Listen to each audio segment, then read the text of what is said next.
Happy to see all of you here. So we have some familiar names. Good morning. I understand some of you might be post spring break. Possibly. One of the, my name is Andra Davis, and I'm here with my partner, Megan Leapy from UT Health San Antonio, and Dr. Tracy Fasolino. I actually have never said your name, your last name. I hope I said that right. You did good. Okay, who will be co-facilitating today. And Andrea Garcia Ortiz is here from the City of Hope. We are putting on these monthly webinars through a Cambia Health Foundation funded grant to City of Hope. So thank you all for being here.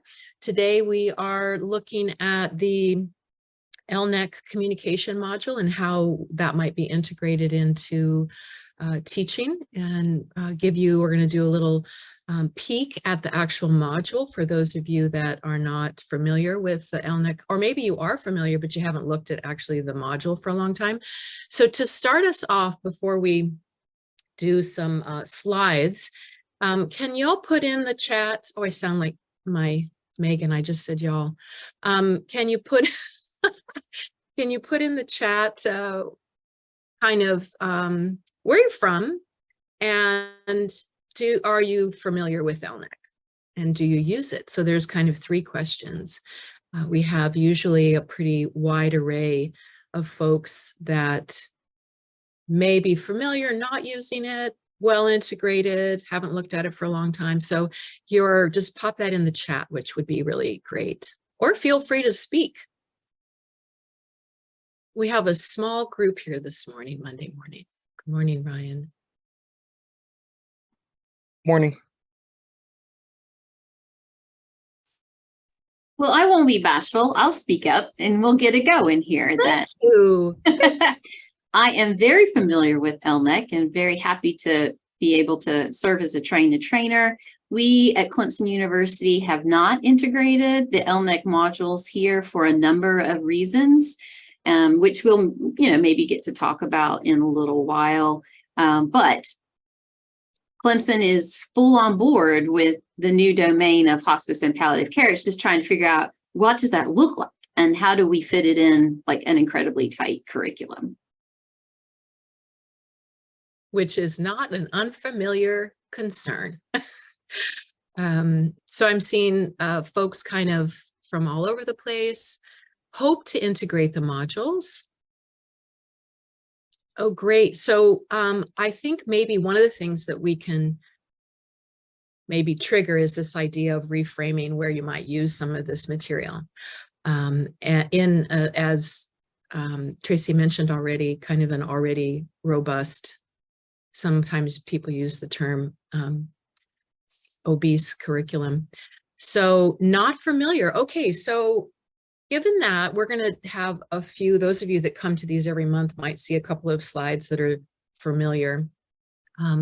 Andrea just put in the chat the document that we'll be using, so you might want to look in the chat and grab that and open it up, because we're going to run through some slides that just give a little bit of a background, and then take a look again at the communication module so you can become familiar with it. We're not going to run through it all, and the intent is to just get you familiar, not to teach anything or talk about teaching how to use this, but then we'll break out into small groups, and we'll kind of spread ourselves out into different groups and just have a workshop-y kind of opportunity to brainstorm some ways that we might do this. And anything that you want to put in the chat, Megan, maybe you can monitor things over there. Happy to do it. Thank you. And I'm going to screen share now. And hopefully you can see these slides.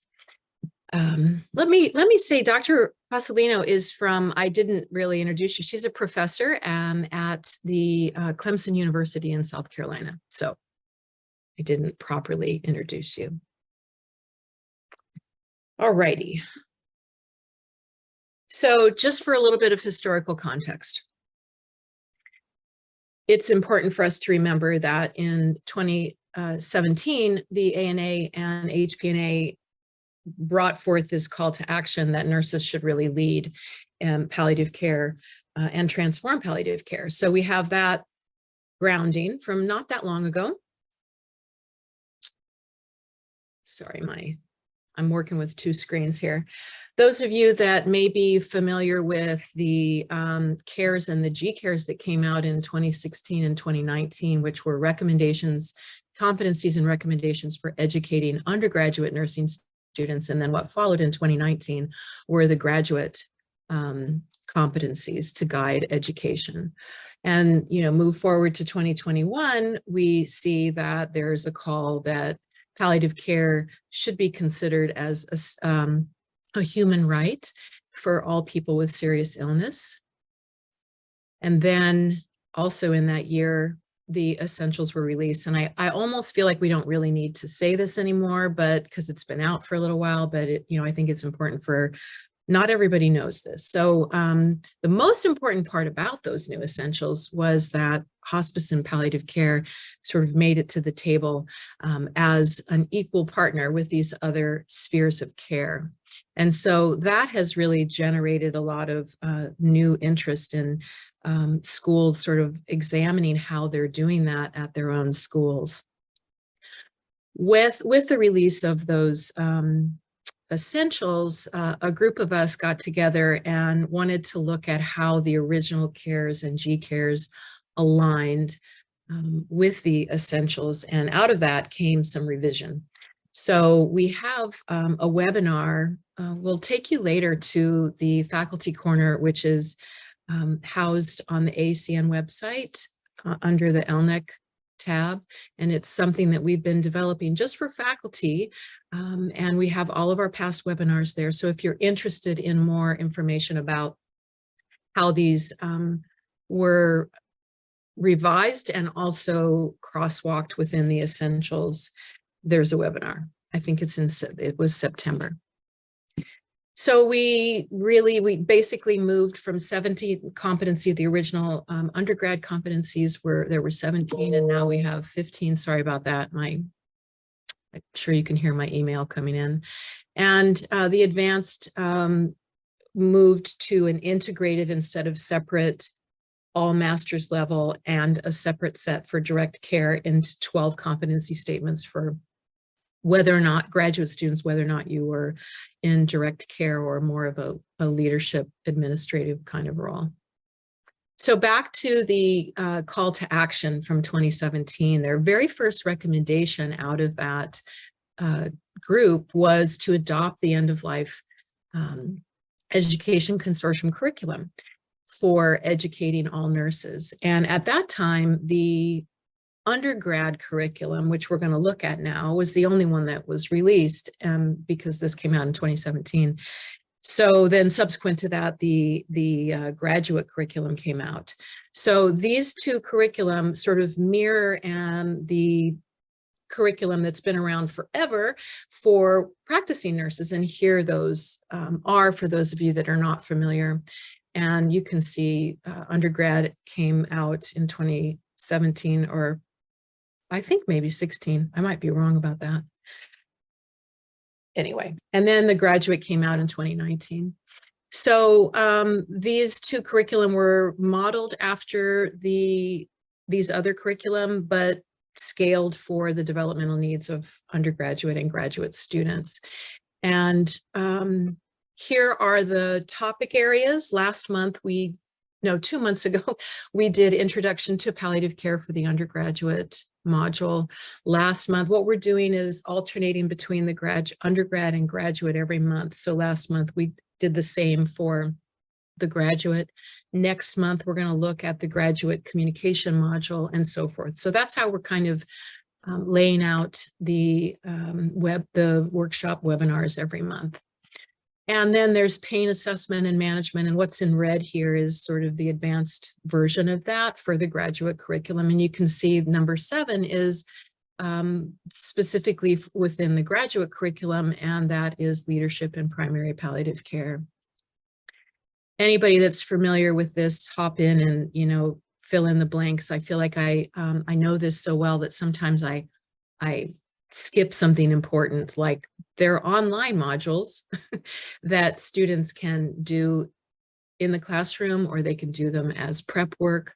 And so one of the things that we have been following is enrollment and use of this curriculum in schools of nursing. And we have seen, this was, I think, March 15th data.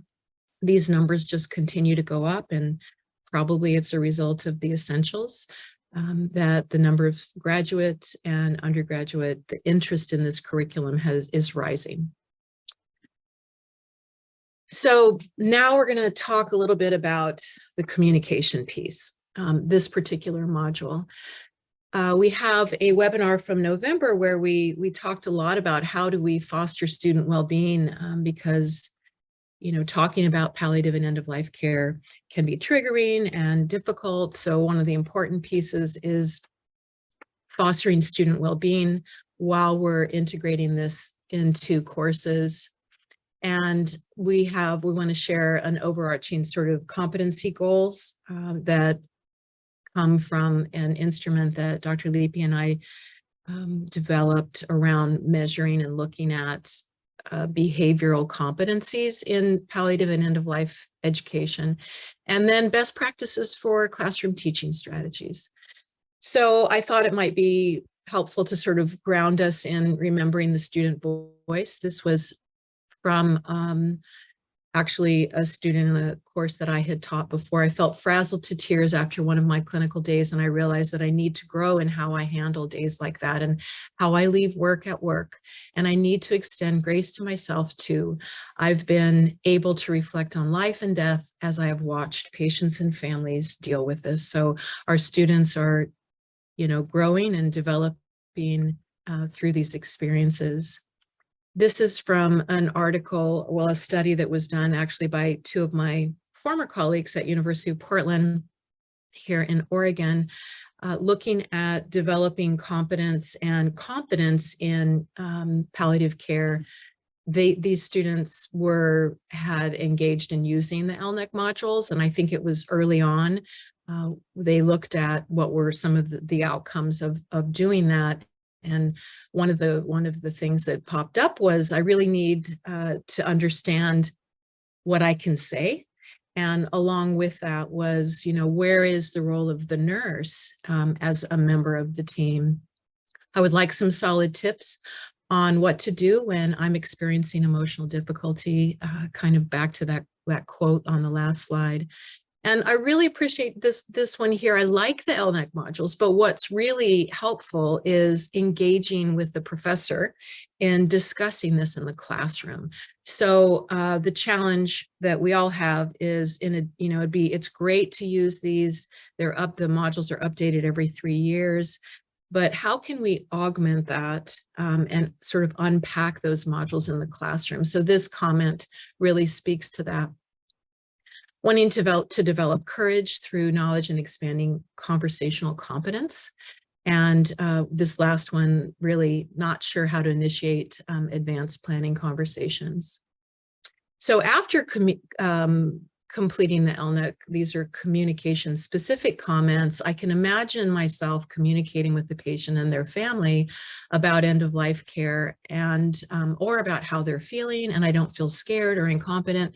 So really some building of self-efficacy, and I feel more competent in my therapeutic communication. This is shared as just an option. We started doing these kind of content warning statements before engaging in material that might be triggering. So I won't read through it, but it's in the slide deck that you'll get later if you want to. And maybe some of you are doing something similar to that. So again, back to the competency statements, these come from a tool that we developed, I mentioned earlier, and we're happy to talk with you about that later. Thinking about moving towards competency-based education, there are 3 sort of competency statements within the tool that we developed that are specific to communication competencies, utilizing therapeutic present techniques, demonstrating compassion and respectful therapeutic communication, and engaging in serious illness conversations. And feel free to add anything in here, Megan, if you'd like to. I do want to acknowledge that the idea of the family caregiver, that language, even though there are, institutes that are built around family caregiving, that really is, and Tracy kind of reminded me that language is not necessarily inclusive. So many of the caregivers are not family members, right? One other thing that I'll mention just before we move on, related to the serious illness conversation. I think it's helpful as we move into educating our students about communication, that we think about our expectations for students. And for an entry-level nurse, we would want them to just have some exposure to being present when those conversations are occurring. That we don't want people to set the expectation that students can lead a difficult conversation at this point in their practice, but more that they're witnessing those, and we're not, as educators, having them excluded from opportunities to be a member of that interdisciplinary team or at the bedside when those conversations are occurring. Thank you. Okay, I can't see anyone for some reason. Everyone's disappeared. So somebody keep me on track here. So we're going to take a look now. We're going to do a little quick drive-through and just highlight some of the features. Now, can you see? I need to hear a yes or no because I can't see anyone. Yes, I can see your Thank you, Ryan. So you can now see about this course, right? Yes. All right. So this is the communication module, the undergrad module, and we're just going to kind of walk through some of the highlights, understanding the scope of their role right here. You can see that it's, clicking, a little bit of clicking around. This is sort of, how it flows. And then they have also, this sort of speaks back to the one comment, understanding what I can say, what I can't say, what's my role. So that's addressed here in the module. Verbal and nonverbal communication, barriers to communication. We won't go through all of these, obviously, but you can see the topical areas here on the left. And then I think we checked out the sound earlier, but we are going to listen to this one video. What do you want clinicians to know about caring for patients who identify with the LGBTQ community? Well, Haley, thank you for asking me that. I'd like to take the time today to address some of the concerns and some of the conversations that clinicians can have with our community in relationship to palliative care. We understand that it can be quite challenging. And so one of the things that I want to preface this conversation by saying is my view on this is to treat me as a human being, right? We're human beings interacting together, and that comes with a great deal of respect. I want to be treated just like any other human being. So some of the conversation that I would anticipate having is, Carla, what do you see your family like? How do you see your family? What's important to you as a person? And how would you like to be addressed? Basic questions, but people tend to be fearful. Some of the things that I worry about when I go to a provider office, or some things that I worry about others hearing or saying, are things like, Carla, how is your husband, or is your husband your decision maker? Or how do we include your husband in your care plan? Which then forces me, or I feel like it forces me to come out and say, I actually don't have a husband, I have a wife, as opposed to something that would be more like, do you have a partner? Do you have somebody who you would like to include in this plan of care? So just the difference in the language around not forcing me to disclose something that I might not trust you to disclose, especially right off the bat. Other things to consider is, how do I identify with my community, and what does that actually look like? Who are my support persons, and what does that look like? Who is my family?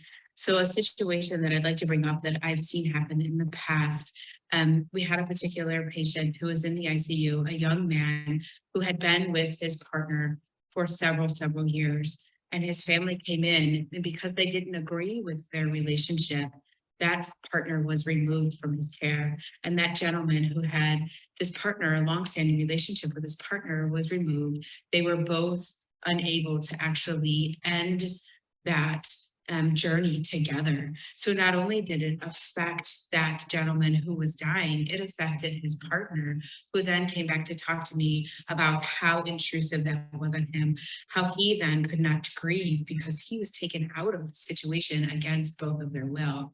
But that's the way some of our system works, and it's not usually, it's not the best for different people, and really respecting their wishes. So stop and ask, who's that family member to you? How can we include them? What does that look like for you? And that's very different for different people. Okay. And communication with patients and families. We're going to go down now, finding out, is this it? Let's see. Encouraging ways to encourage interaction and communication. I'm going to jump down to another example from the content, and I'm just going to I'm going to pick one. I'm not really reading it, but they have the students have to go through and have some interaction here. Oop, wrong one. So it tells you why. So you can try it again and you can go on and, oh, I got it right this time. So that's kind of how the little test yourself practice questions are built into the modules. I'm sorry versus I wish. This is another important sort of communication piece that is built in. A difficult conversation. There's one right here. Hi, my name is Jessica Bowling, I'm going to go ahead and play this one as well. and I'm a nurse at the Medical University of South Carolina.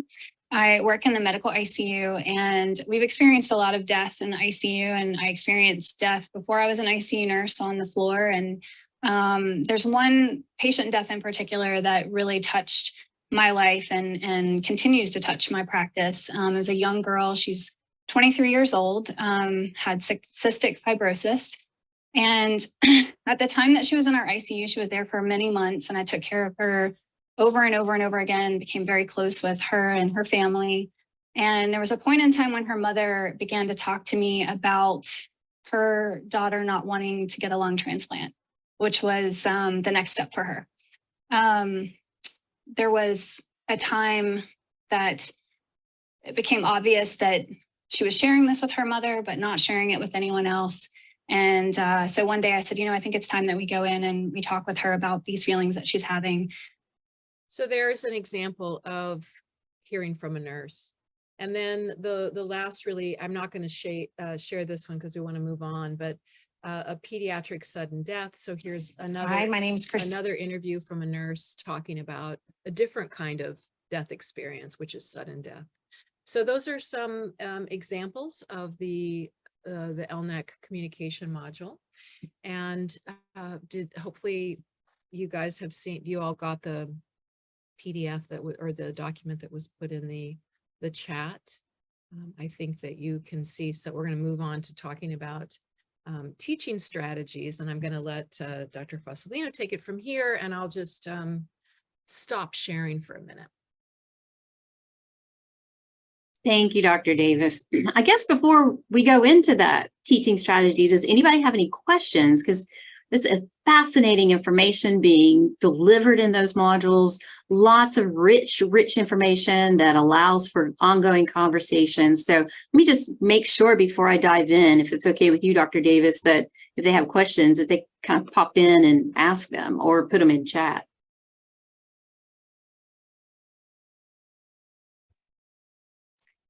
The modules are somewhere between an hour and a half. Right about. Some of the new ones in the revisions are going to be a little bit longer, but they're right around between an hour and a half.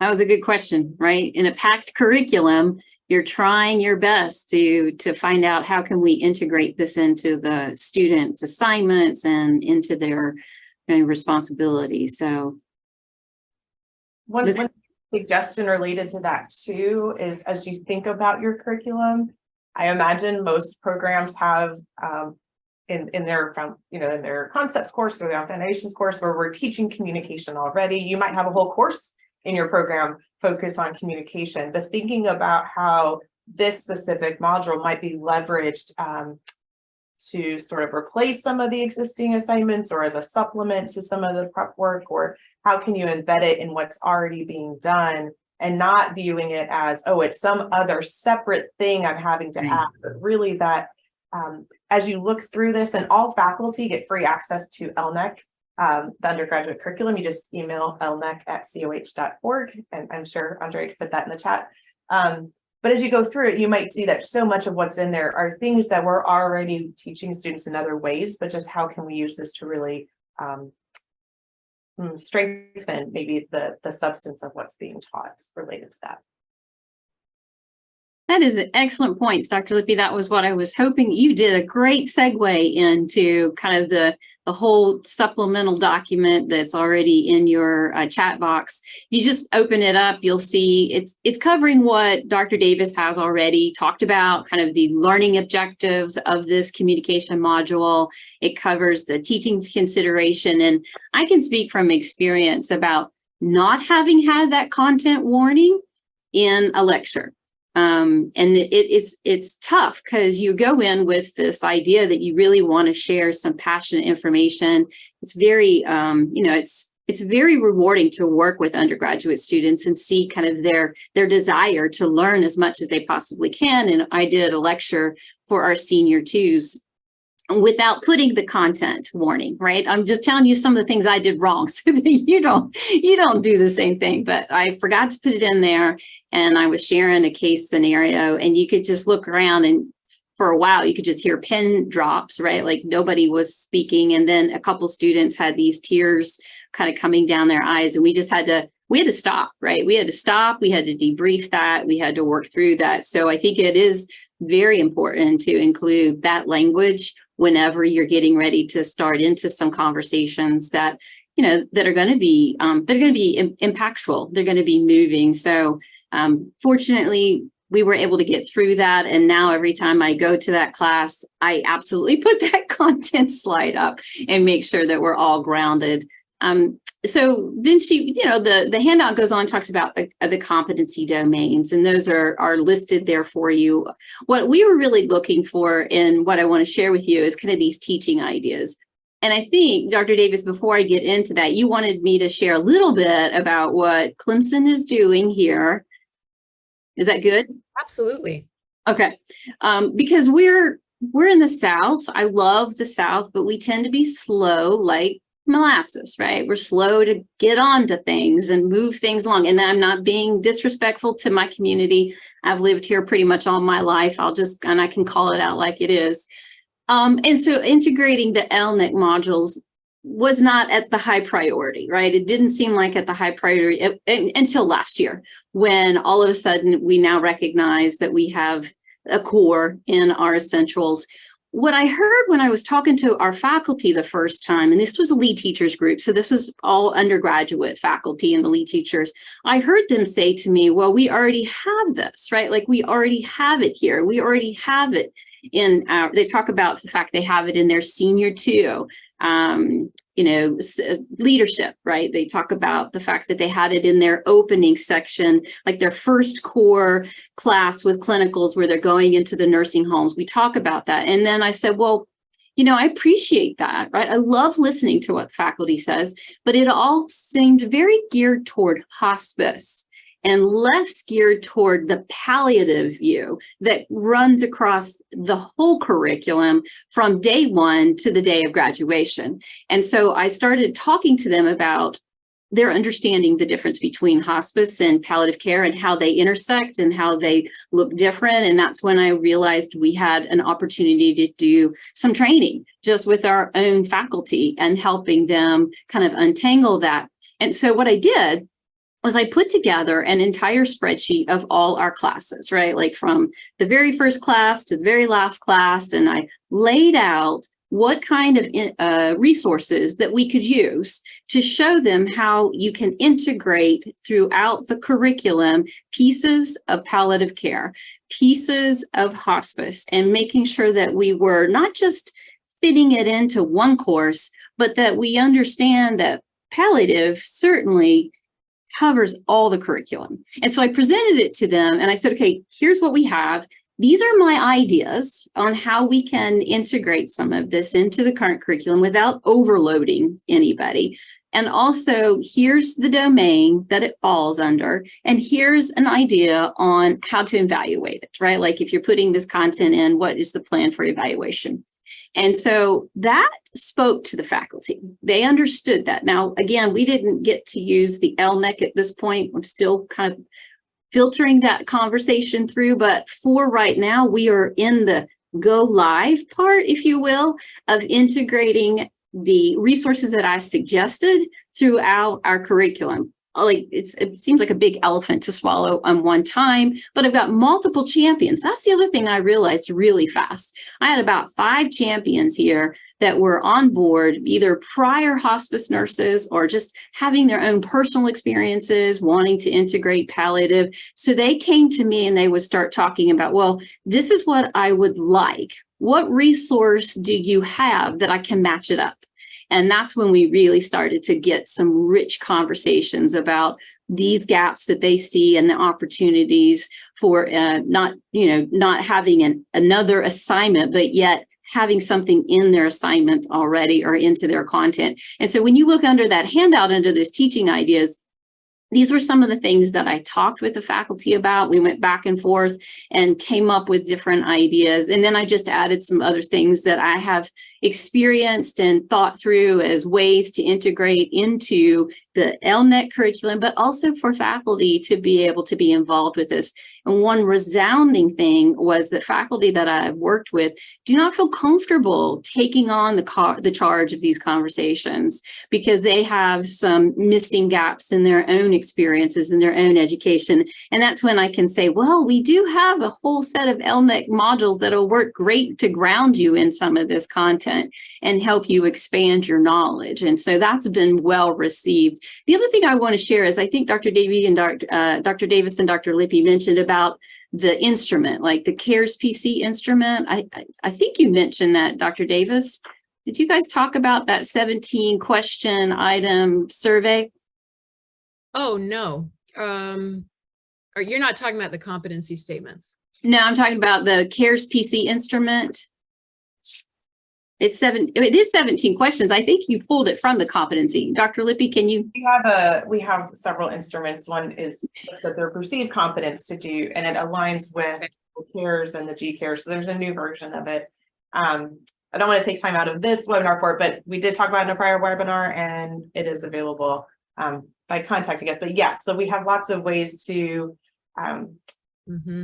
there's some robust instruments out there to, if you wanted to gather some objective information or kind of do some surveys, take a pulse with students, we have some resources for that.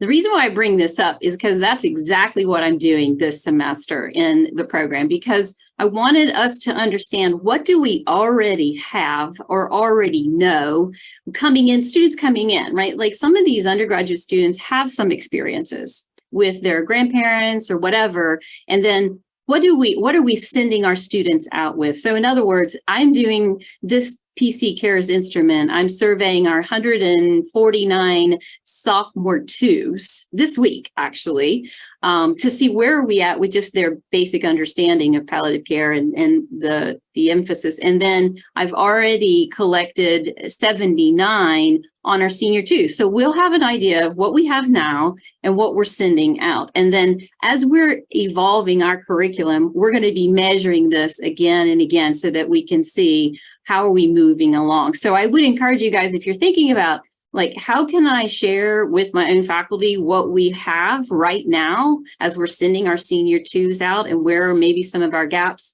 I'm really excited about the results of this. And I could say we're not doing as bad as I kind of thought we weren't. We are doing. So the getting a preliminary with our sophomore twos will help us better understand too, from a faculty perspective, whether this is going to be, whether we're on the right track.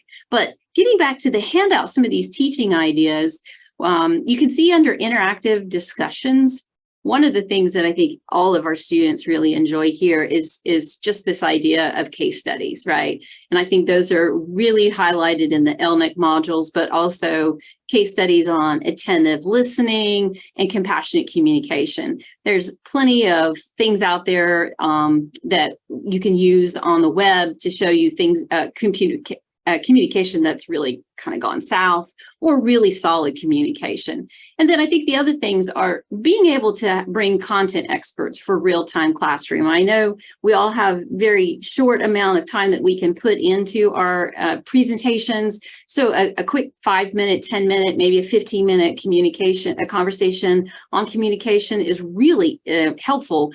A couple times the faculty here have just asked me as a palliative expert to just do a quick recording, right? Like do a quick recording, and it doesn't take a few, 10 minutes, 15 minutes, and then they can plug it in right into what they're covering that day. So it really aligns with their curriculum.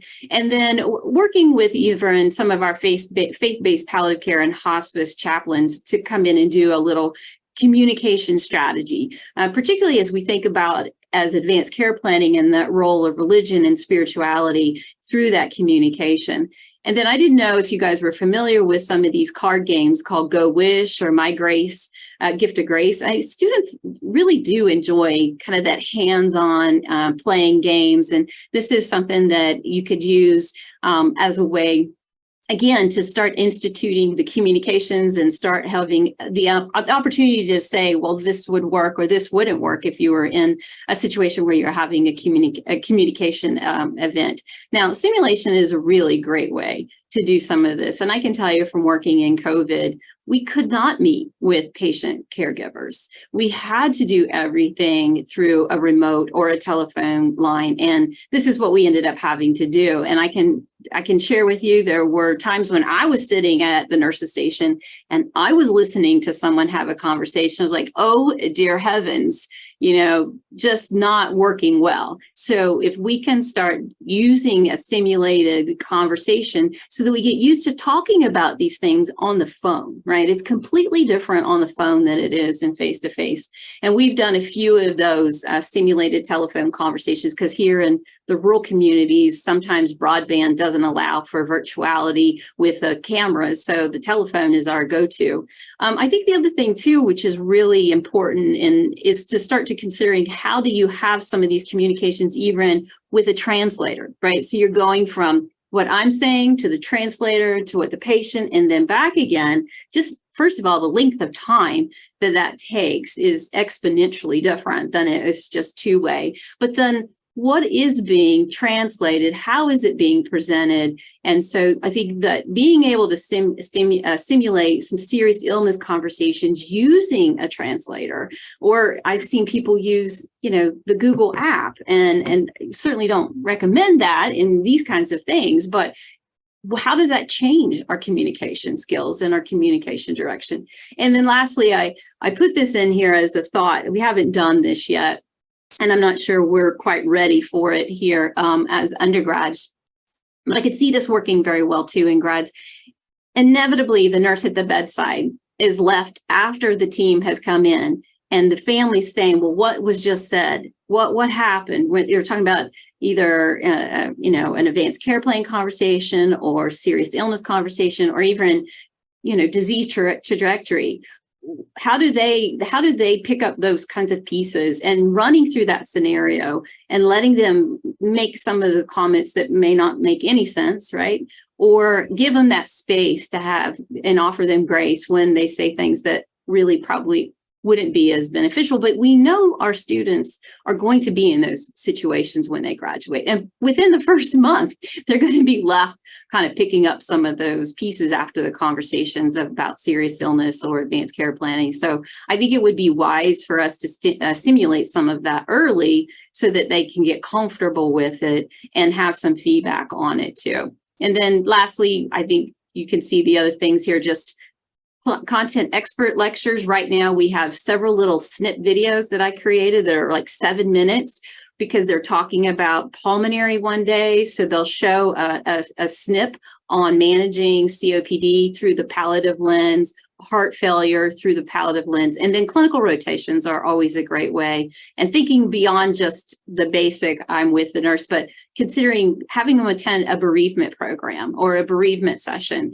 with hospice, and thinking about other therapies like art therapy and music therapy. So I know that was a lot and I don't want to take up much more time, but thanks for giving me an opportunity to kind of share some of the things that we're doing or trying to do along with the amazing ELNEC content. Well, that was really helpful. And once again, such a great reminder that even for those of us that are using the ELNEC curriculum, there are so many other ways to complement that with these different ideas. So the document that was downloaded is a little bit different than what I shared on the screen, which has those different modalities that Dr. Fasolino just mentioned. So we'll send out at the end of this, you'll get the slide set. I forgot to say that in the beginning, and also the document. So I'm going to share just for a quick second while we get ready to break out into some different rooms. One of the other things that Andrea put in the chat was a link to the faculty corner that I mentioned earlier. So I just want to show you this and just mention that we have a growing body of teaching and evaluation tools. There's a link here at the bottom for those of you that are doing some of these amazing things out there to share. And so you can submit it here, your school, you get credit for that, obviously acknowledgement, and it gets posted here for others to use. Or Yeah. Scrolling back up, I just want to call attention to one thing on the corner. Oh, okay. Because I think somebody mentioned at the beginning, they're working towards trying to get the modules integrated into their curriculum. If you'll scroll up to okay, so under new publications and resources, you'll see the first bullet is a sample proposal. This was shared by a faculty member from Creighton University who developed this document to share with the curricular committee. And so for the individual who mentioned they're trying to integrate it, this resource has been made available for any school to adapt as a way to sort of help move this through a curricular committee. So since I saw it, I thought I'd call attention to that. And Dr. Fasolino's podcast has also been posted as another resource. So please come to the corner. Yeah. We try to highlight certain things on the homepage, but then our entire repository is on that teaching and evaluation page. So. Yeah, so when you get some time, come take a look at what we have growing there. So now we're going to break out for maybe, what do you think? It's almost quarter after, so maybe 10 minutes. And there's a couple different activities. And again, hopefully you have that in the handout. There's one activity is to just share with each other, what are you doing? What are some of your barriers? Just to have a small group to kind of talk about those things. And then there are two different activities that come from earlier on. Dr. Lippi mentioned that the supplemental materials, or Andrea maybe, that when you request, I'd like to look at these, we may be using them, getting a free token access to the curriculum, you can also ask for the supplemental materials. So these two are examples from that document that are just some ideas on top of what Dr. Fasolino had shared that you might use to augment teaching. So I'm going to stop sharing and we'll get in some groups. Well, how was that, folks? We got some great brainstorming going in our group. I might just share really quick. One of the things that came up is in an RN to BSN program, that listening exercise for some of us that have done the ELNEC training, it was one of our favorite activities. I remember it from way back. And how do you do that in an asynchronous environment when you have the RN to BSN program is completely asynchronous? So we brainstormed some ideas about teaming up and recording on Teams or recording on Zoom and turning that in as an assignment. Anyway, other people?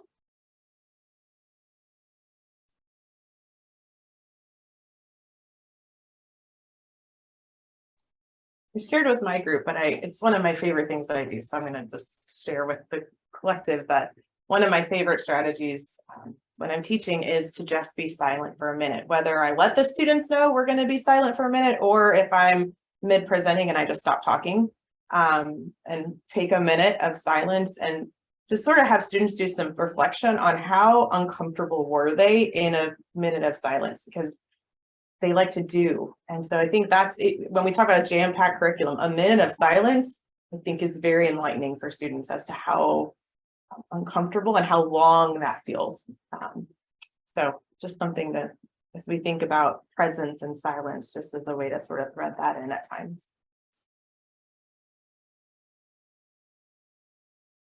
Thank you. We have only 2 minutes left. Dr. Fasolino, do you want to have any final thoughts? I am just very excited about all this energy that the people on this call today have toward integrating hospice and palliative care in a number of different avenues, right? With ELNEC coupled, wanting ELNEC but can't get ELNEC yet, working toward ELNEC, and you can just feel the energy here. And I think that's what defines nursing and nursing groups like this is we have energy together, and then we can really make things happen. And the sharing of the ideas is fabulous, right? So I love listening to what other faculty are doing, and I appreciate you offering this space for us to be able to gather and talk about these things and know that, you know, like I shared with you, there's some epic fails too, right? Right. there's some stellar opportunities. So thank you. Yeah, I think that it's brave and really important that we share those failures as well. So we'll do this again next month, and we'll be looking at the graduate curriculum. And then the following month, I think it's pain. Mhm. So we hope to see you back again after this call. You will get the slides. Everybody that's here will get the slides and the handout. So see you again soon, hopefully. And just know we're here to support y'all. So if you have a faculty question, you can reach out to Dr. Davis or myself. We have other faculty who have joined our group who are going to support others. So we can help connect you to somebody who can help you think through any challenges you might be having, or if you need some more ideas. So please reach out. Takes a village. Yes. Bye, y'all. Bye-bye.